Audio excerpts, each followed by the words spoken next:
These Department of Public Safety officers will soon be a part of the U of O's first ever fully trained, fully independent police force. For them, it's a huge upgrade. With limited authority to enforce both state law and campus policy, DPS officers find enforcement difficult and oftentimes risky. We don't have the same authority. People can attack us. It's not assault on an officer. It's just basically against a regular citizen. It's regular harassment. They run from us. It's no crime. They run from them. It is. With so many restrictions, DPS currently hands off most cases to the Eugene Police Department, many of which are never dealt with. EPD says they simply don't have the manpower. EPD has been struggling for years to catch up with personnel shortage. The thing about Oregon is Oregon has fewer police per capita than anywhere else in the country. And the Eugene police have fewer police per capita than most of the places in Oregon.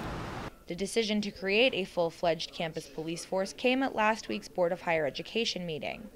Concerns over safety prompted officials to vote in favor of granting the university its own police department. However, permission for those officers to be armed was not granted after board member Paul Kelly amended the proposal amid concerns from university students.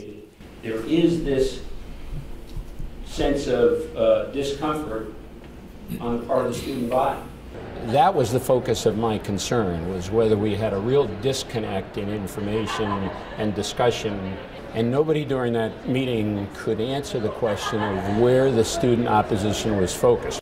According to campus leaders, students are largely against the university's proposal. Student body president Ben Eckstein and many others have been lobbying state board members to vote against the university's proposal.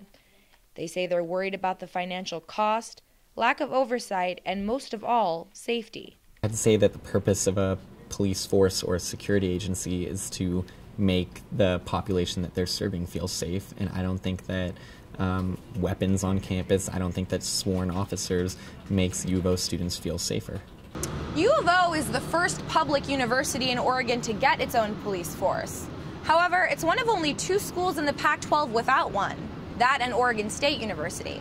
And of all other comparably sized institutions, U of O is of the 5% of schools that doesn't have its own fully armed police department. Administrator Paul Shong explains the move is necessary and in some ways inevitable.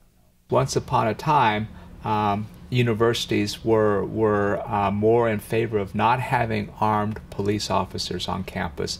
Now just about all major universities do. I think it's the recognition that times have changed.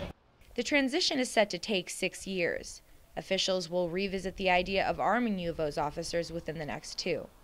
For Oregon News, I'm Deborah Bloom.